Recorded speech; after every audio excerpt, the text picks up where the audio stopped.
завораживает. Оно и сильное, и непредсказуемое.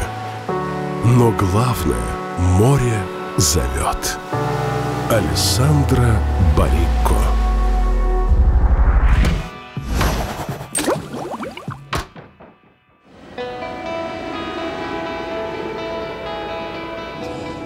Еще 6 часов, и мы в Таиланде. Смотри, как здорово. Коль.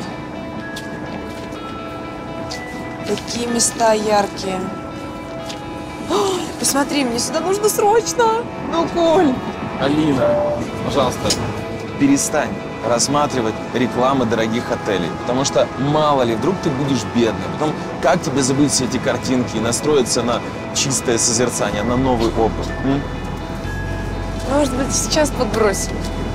Ну, мне просто очень сюда надо. Очень-очень. Давай. Хорошо. Хорошо. Орел. Решка. Оп. Сейчас, подожди. Просто очень сюда хочу. Да ну что ж такое? Ну почему? Как в который раз я вот так хочу подбросить монетку, не получается. Почему? Оставь мне хотя бы картинки. Подожди, да, я посмотрю вообще. Вот сюда я точно попаду, потому что это пляж. Твое право, Алин, твое право. Все, пойду пройдусь. Пойди пройдись. Далеко все равно не уйдешь. Ежегодно Таиланд принимает более 30 миллионов туристов. Что делает его одним из самых популярных направлений в Азии. А все благодаря космическим пейзажам Чистейшим пляжем и экзотическим развлечениям. я отправляюсь на самый большой остров Таиланда – Пхукет. А на моем пути регион Краби – рай для бюджетных туристов.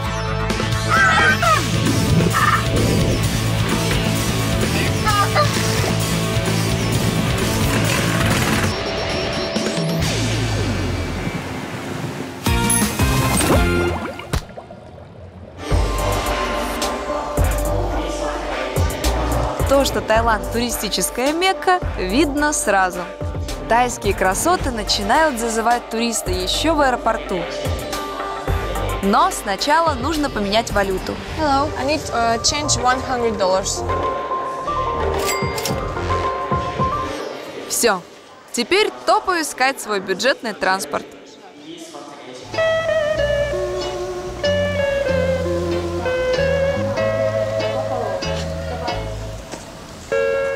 Да, ну бывает такое западло.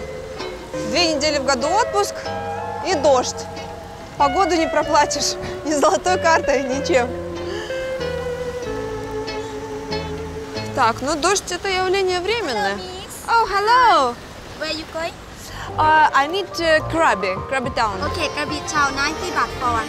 Вот вам еще одно подтверждение того, что Таиланд живет туризмом. Только подошла на остановку, ко мне сразу подбежали. Продали билет и заботливо отправили под накрытие, чтобы не промокло. You can sit inside first, but already I call you again. Окей. You sit here first. Окей. Билет до основного города региона Краби стоит порядка $3. О, это мой.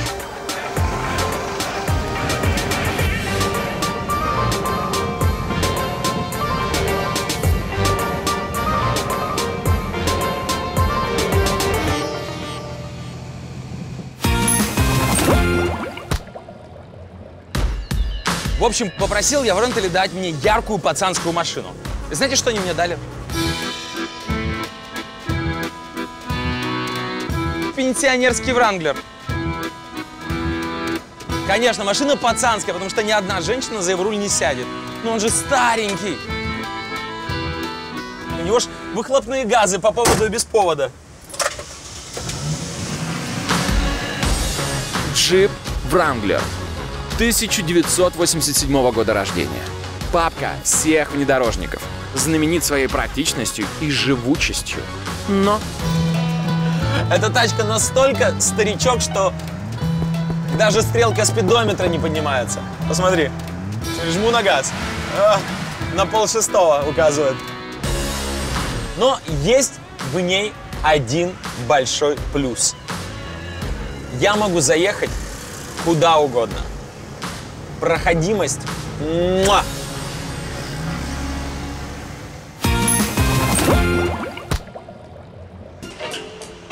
Полчаса, и я на месте.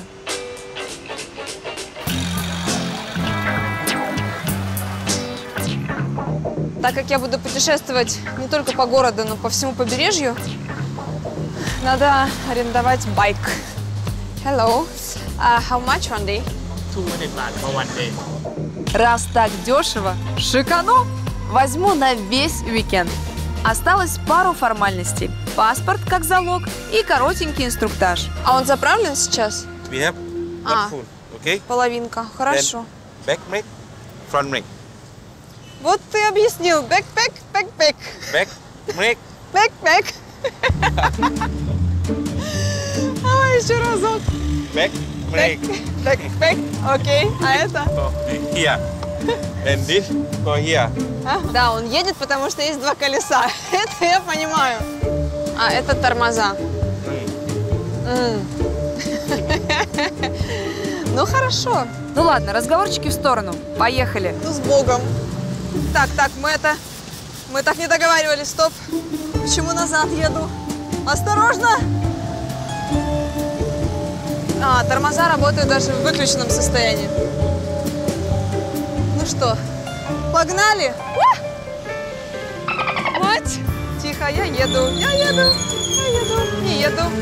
Пробегаем, бежим от меня подальше. Поехали. Все, можем ехать. Это я говорю себе и своему внутреннему голосу, который говорит: остановись. Так, ну что мы видим? Ребят с других байков, расскажите, какой вид? Еще пару сотен километров, и я стану очень даже прошаренным мопедистом. Пек-пек. Пока Алина пытается стать бэкбэкером, я вовсю знакомлюсь с Таиландом.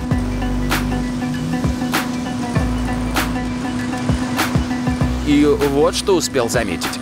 Практически каждая вывеска – это надпись на тайском, внизу перевод на английский и перевод на русский. Сколько едешь по дороге, практически не прекращаются кафешки придорожные, массажные салоны и всякие магазинчики. Очень много мопедистов.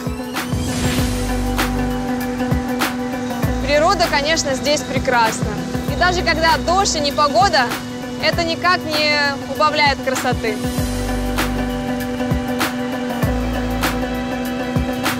Никто не купается из-за дождя. Если так продолжится и дальше, с этой погодой, меня ничего не остановит, чтобы покупаться. Да-да.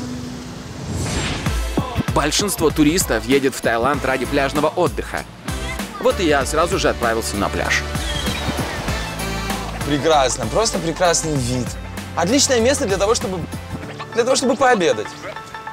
У меня есть одна идея. Excuse me, man. Take it. Could you please bring some Thai food? Турист в Таиланде всегда желанный гость. И если на рынке попросить какого-то местного организовать вам еды, то он за пару долларов с легкостью это сделает. Похож на барбарисовый компот. О, thank you.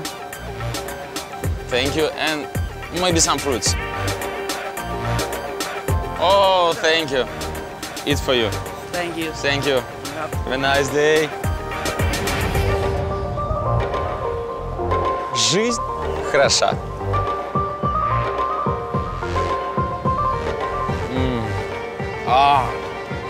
Ну что вам сказать? Острая еда, фрукты и пляж. Вот и весь Таиланд. Есть, конечно, еще слоны, ладибои, но это совсем другая история. Поел? Теперь можно ехать дальше. Опа, давайте. Еще, ребят. Но тут мой вездеход Wrangler дал сбой. Где же его привод? Раз, два. Да, вот так вот, раскачка.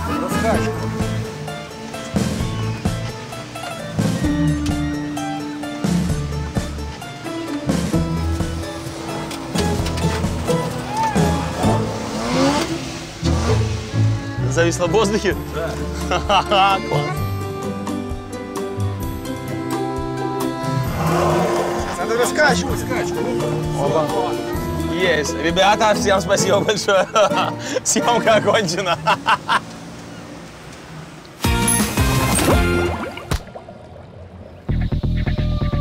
Самое время поселиться. Я выбрал отель «Три Сара». На, припаркуй.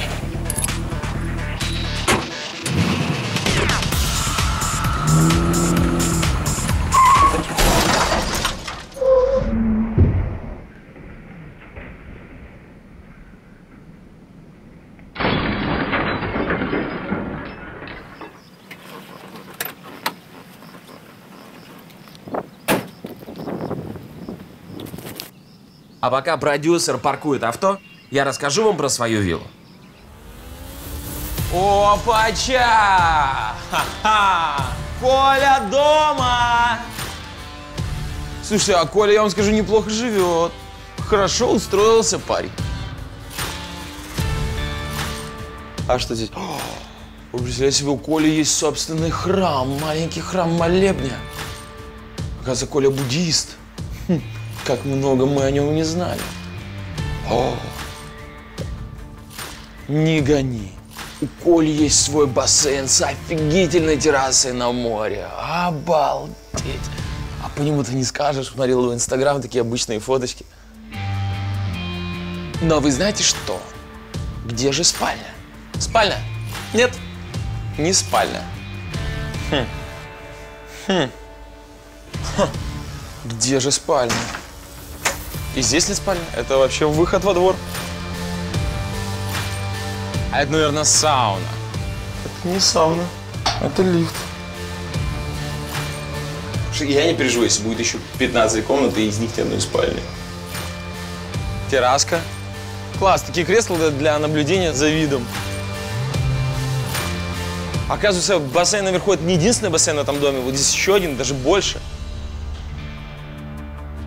Еще одна комната для гостей, большая такая прихожая. С диванчиками, со всем прочим. Ух. Спальня. Я ее нашел. Спаленка. Джакузи. Вход в спальню через ванну. Это креативно. Ну, спальня, я вам скажу, зачетная. Вот смотри, ты просыпаешься утром. Оп, проснулся утром. Смотришь. Зелень, бескрайние просторы моря.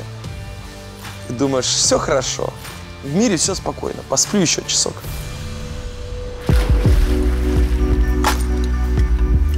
Ребята, вдруг кто не понял масштабы? Моя вилла, вот она, на самом краю отельного комплекса. Это 2500 квадратов. 2 этажа, 2 бассейна. И все это в окружении древних фикусов и кокосовых пальм. Ценник почти $3500 в сутки.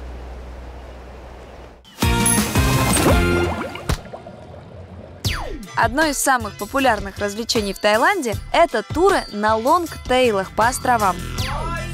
Лонгтейл – это традиционная тайская лодка. Местные ценят ее за маневренность и проходимость. Тайские лодочники верят, что в носу лодки живет дух-покровитель, поэтому нос украшают яркими лентами и цветочными гирляндами.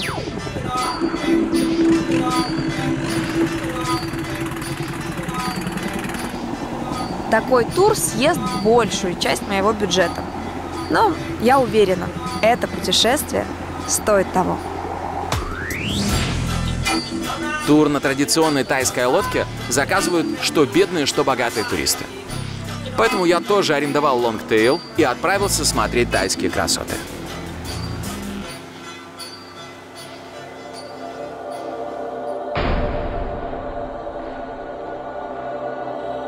Таиланд владеет сотней островов. Больших – несколько десятков. А маленьких столько, что конкретную цифру никто и не назовет.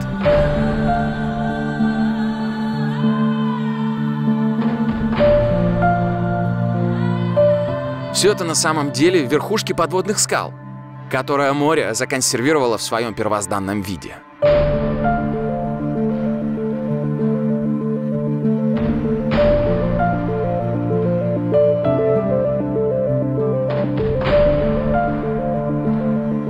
Плаваешь вокруг этих зеленых махин, и ощущение, словно ты герой какого-то приключенческого фильма.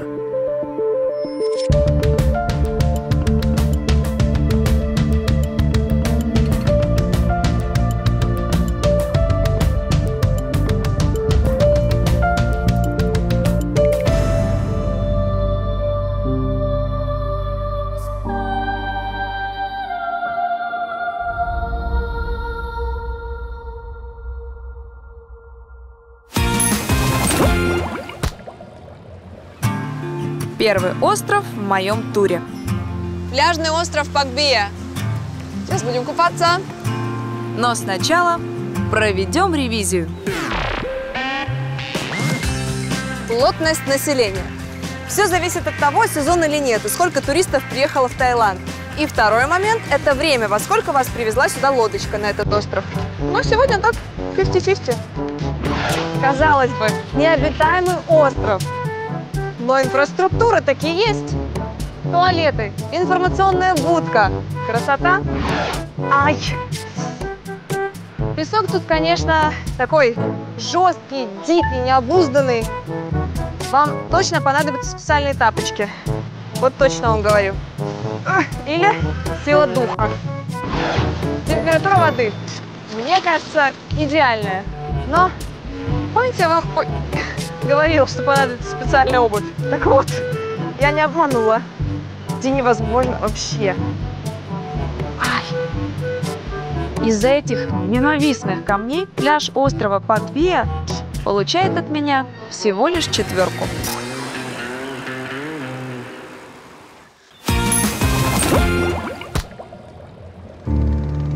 Моя лодка привезла меня к острову Ко Пани, где находится одноименная деревня. Это деревня морских цыган. Дело в том, что раньше законами было запрещено иностранцам селиться на тайской земле. И выходцы из Бирмы и Малайзии нашли очень интересный выход. Просто построили деревню на воде. Если начиналось все с пары построек, то за 200 лет поселение превратилось в целый мегаполис на сваях.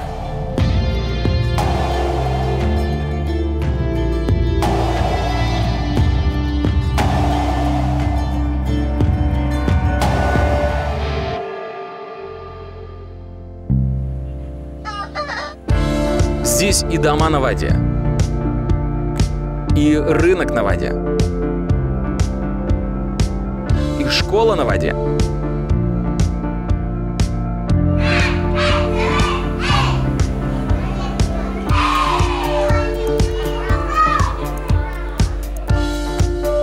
И даже футбольное поле тоже на воде. А вы знаете, в чем особый кайф футбола здесь? Это вид. Посмотрите, какие горы, они как из «Аватара». Это не... Ну, конечно, да, это немного отвлекает, но...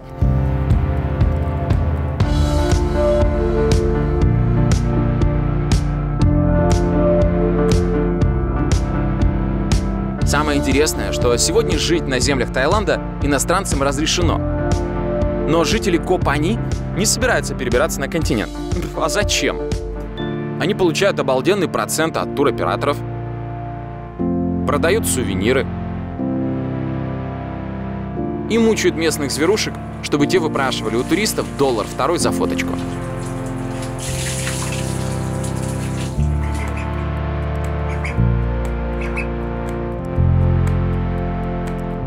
Обезьянка душ принимала. Какая она хорошая. Bye-bye. Пока-пока. Thank you, bye-bye. Честно говоря, я думал, что морские цыгане это по-другому. Я думаю, что они перегоняют табуны морских коньков или не знаю, к дайверам подныривают на рифе и хотят погадать, там мелочь просят. Но оказалось все по-другому. Вообще иначе. В Второй остров в моем туре – Кохонг. Ты видишь? Лагуна, лагуна. Кохонг переводится как «остров комната» и напоминает огромный колодец, внутри которого находится лагуна, заплывая в которую, ты словно попадаешь в тайную комнату.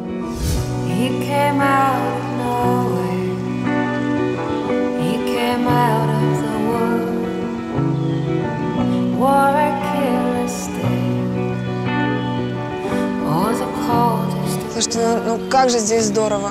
Эта вода безумно красива. Как будто бы специально сюда кто-то ее залил, вот именно этого цвета. Мангровые леса.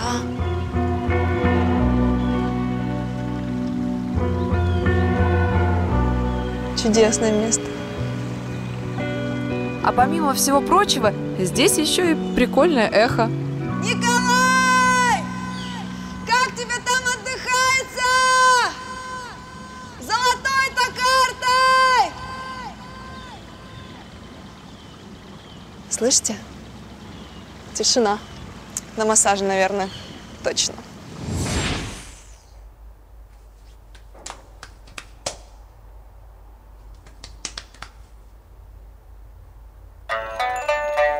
Еще одно популярное развлечение у туристов в Таиланде – массаж. И я заказал себе не просто массаж, а массаж в 6 рук. Это ты? Вот этот массажный треугольник.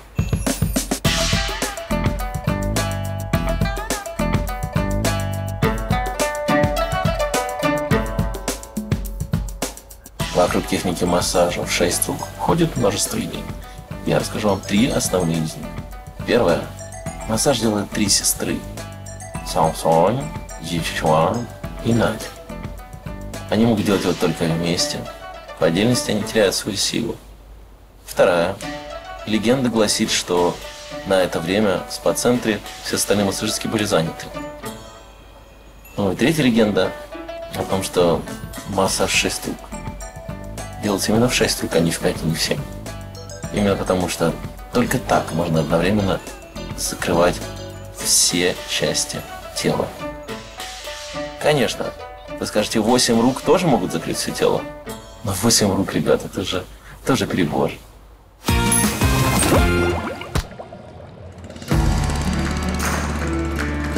Заключительный пункт моего тура – полуостров Рейли.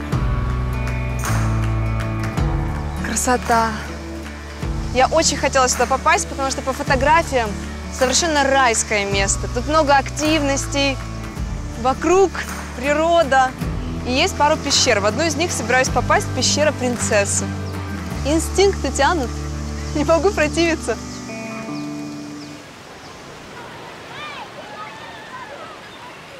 О, я, кажется, нашла. Я точно нашла.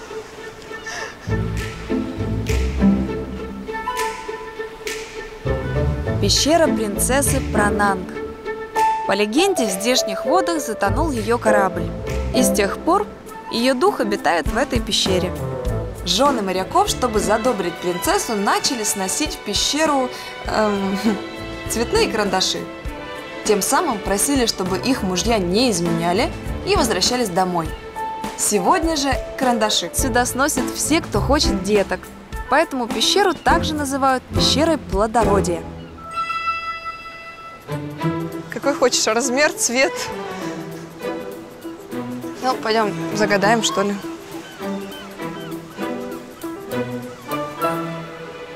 Чтобы все у всех, как говорится. И хорошо, качественно, много. И по любви. Очень важно – по любви. Я все, у меня была.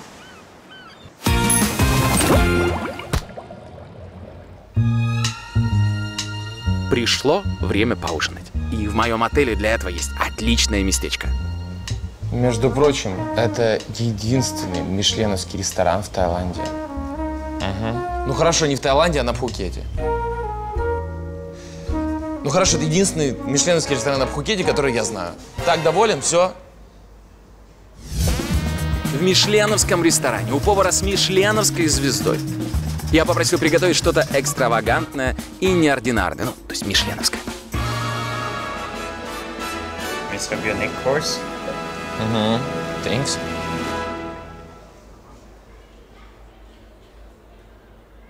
Это морковка! Оказалось, что это коронное блюдо ресторана «Пруд». Эта морковь выращивается на специальной органической ферме и 18 часов вымачивается в ферментированном морковном соке, чтобы получить мягкость и уникальный сладковатый привкус. Какая нафиг мягкость, если тебе не... Я никогда не подходил по этим критериям к морковке. Я не знаю, для меня морковка всегда была морковка. Мясо, рыба, да, то есть там ты ищешь какие-то контрасты. В морковке нет. Я не понимаю, это уже за гранью. Вот я срываюсь. То есть 100 с чем-то баксов за морковку. Ну что, давайте попробуем морковку.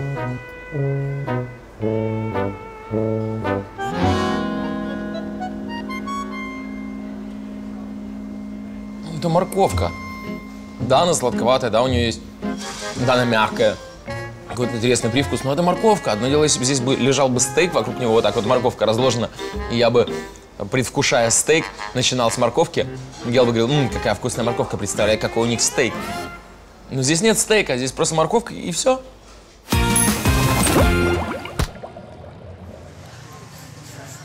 Так, запахло жареным. Ну, идем. Время и мне подкрепиться.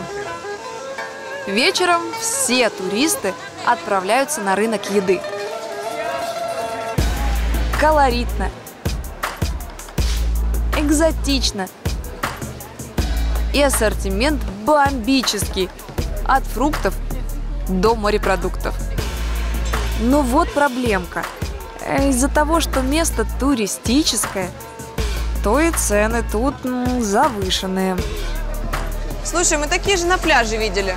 Вот упущение, надо было собрать. Поэтому вот вам совет. Чтобы устроить бюджетный праздник живота, идите подальше от моря и туристических кварталов, туда, где едят местные. Нет, я не села за чужой стол. Это все сегодня для меня. А теперь самая важная информация.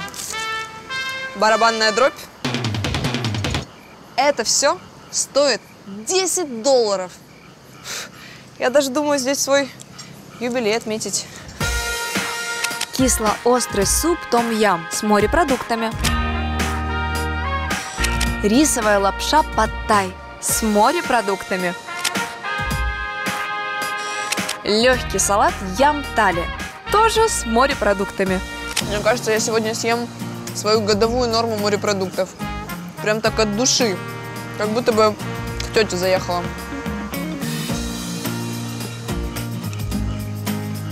Просто, не знаю, delicious, bellissimo. Как там по-тайски? Ням-ням-ням. Ням-ням-ням, как вкусно.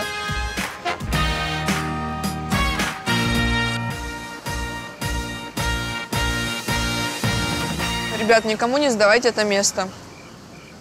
Это прям секретик наш. Столиков не так много.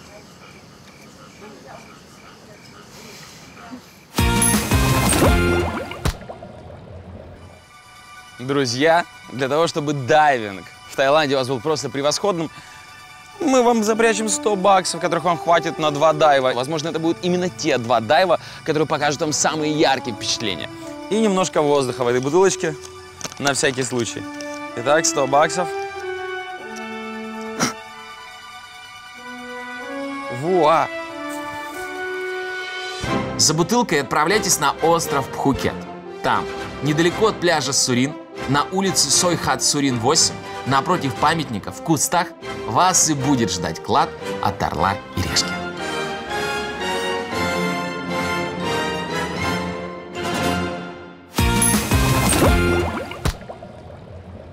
История такая, ребят. Сегодня я не считала вообще. И, собственно, денег практически не осталось. И сейчас мне нужно найти очень экономное жилье. Слушай, Может быть, прямо здесь и заночуем? Нет. На сегодня, пожалуй, с экстримом мне байка хватило. О, гамачок. Так. Нет, ну ерунда же какая-то. Для фоточки это красиво. Фоточку. А вот спать не вариант. Ой! Мы это вырежем. Все побережье Краби – это бесконечные туристические кафешки, ресторанчики и отели. Что-то да найду. Здравствуйте. Привет, дорогуша, чем могу помочь? Мне нужна комната. Ну, одна комната стоит $56. Есть еще за 130 с видом на море. Завтраки включены. И с брекфастом даже. Окей, спасибо. Здравствуйте. Привет. Простите, может, у вас есть комната или койко-место? Нет, у нас только ресторан здесь.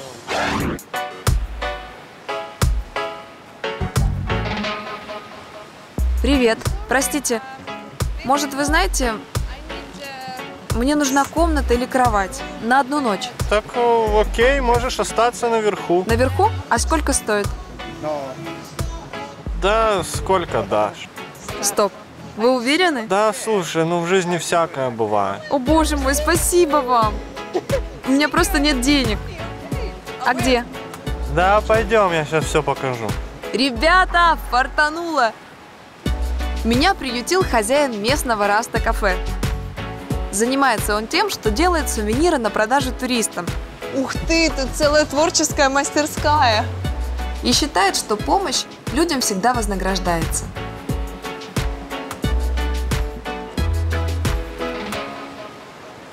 Да, это супер. О, боже мой, спасибо вам. Пожалуйста. Если что-то нужно, я внизу. И туалет там же. Окей, yes. Это твой дом. Мой дом, твой дом. Спасибо большое. Thank you. Заряжайся, наслаждайся. Отдыхай. Кажется, что я героиня какого-то приключенческого романа. Тут все разбросано в пыли. Такой творческий беспорядок. И вместе с тем так необыкновенно. И вот такие моменты в жизни, они очень запоминаются. Особенно, когда засыпаешь под шум моря.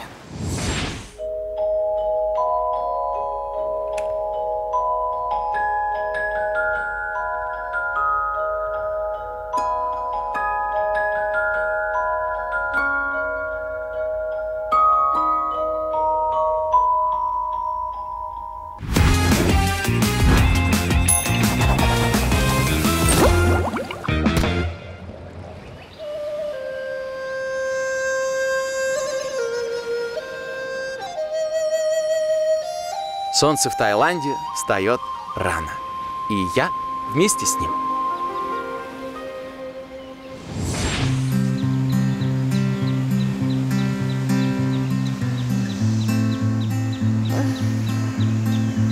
Птички, море. Вот это доброе утро.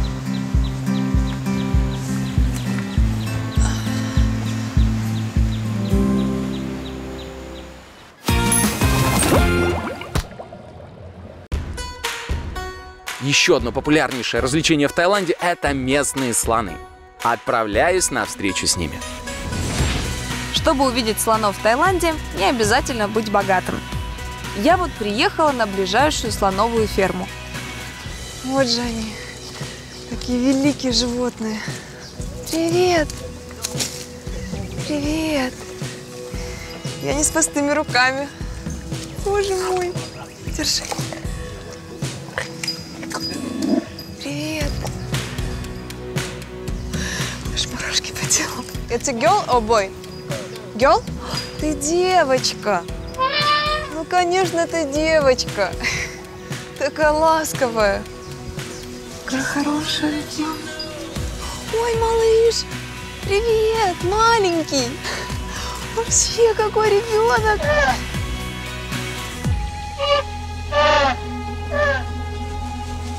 Слон считается священным животным в Таиланде. и символом удачи. А покормить этого зверя – обязательный пункт в программе туриста. Ой, так, подождите. По очереди все. Опа. Ой. Так.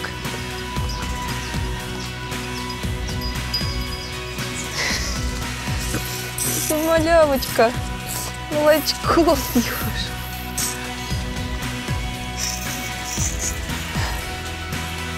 Теплое молочко.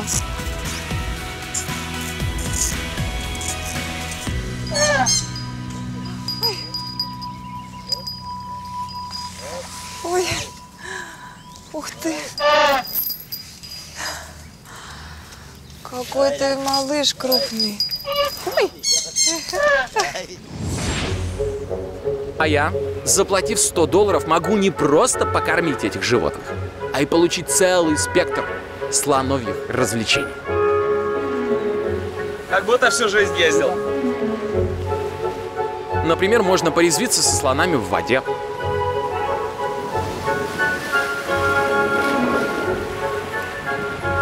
Посидеть у него на хоботе. Постоять на спине зверя.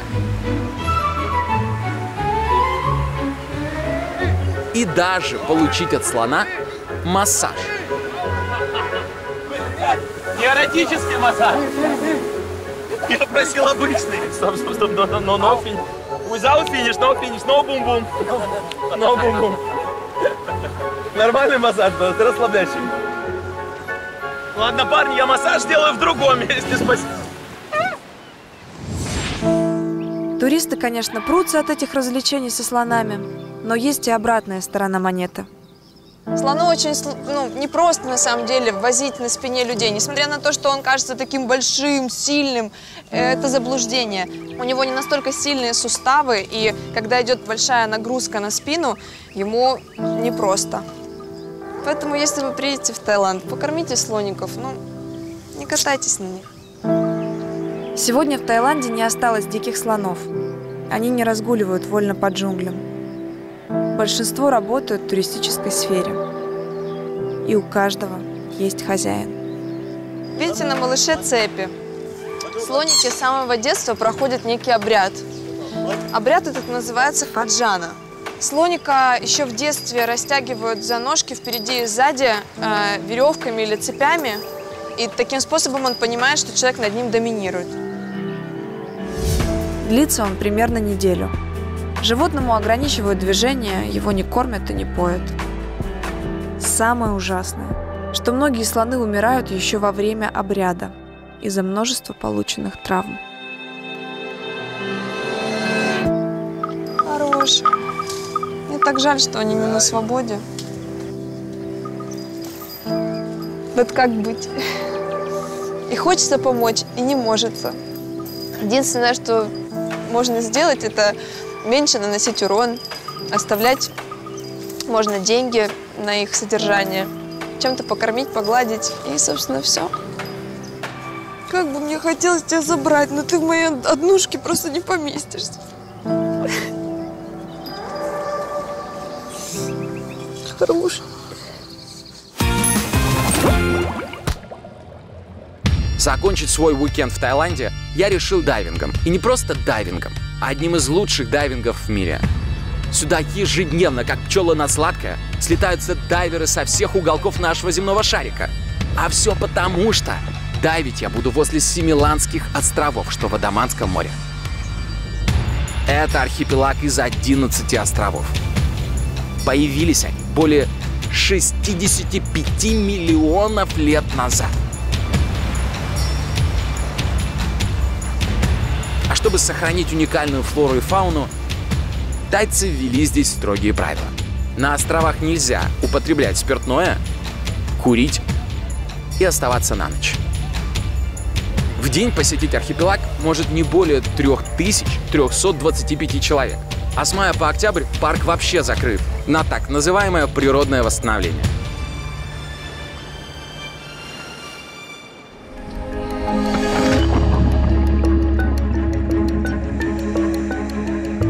Первым погрузился на Семиланах Жак-Ив Кусто. И нужно признать, папка дайвинга и акваланга знал, где нырять.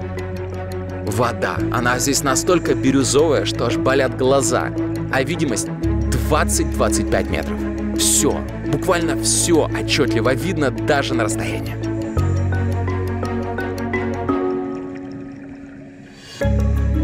Кажется, что плывешь по какому-то подводному саду. Вместо цветов — анемоны,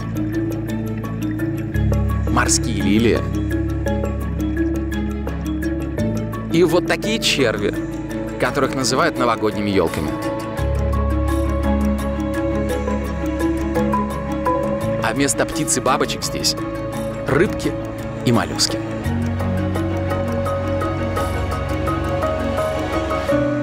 И все живет, дышит, двигается.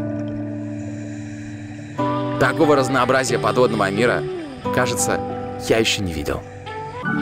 Помимо обычных осьминогов, морских змей и хищных мурен, способных откусить человеческий палец, здесь еще немерено каких-то невиданных ранее жителей океана. Вот рыбка-коробка или кузовой кубик. Такое прикольное название получила за свою странную форму. О, а это рыба-крылатка или же lionfish. Укол ее иглы может вызвать у человека смерть. Ну что там рыбы, взгляните только на вот этих чувачков. Их называют радугой морей и океанов. Голожаберные моллюски. А это напугавшее меня чудо оказалось просто змеевидной морской звездой. Кстати, вот каракатица, чернила которой так ценится в кулинарии.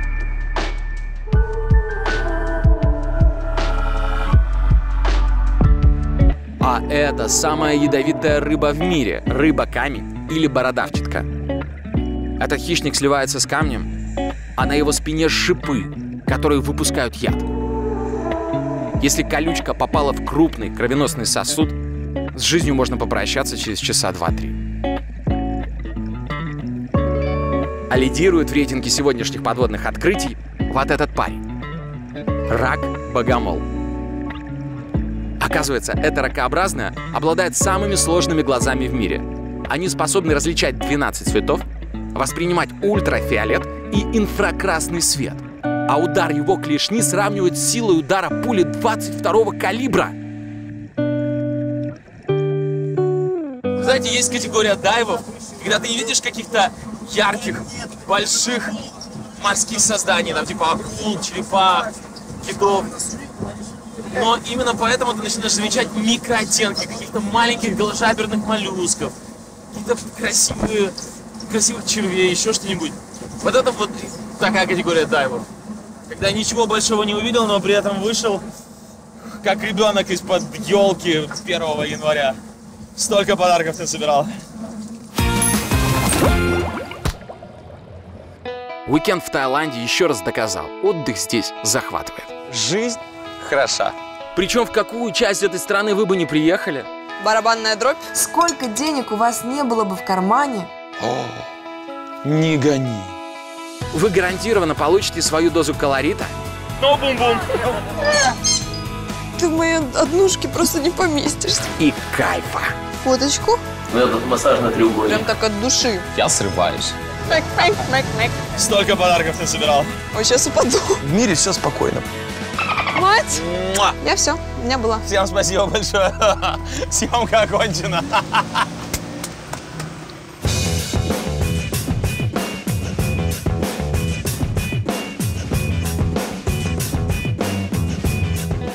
Поверить не могу, что за несколько дней со мной столько всего произошло. О, боже!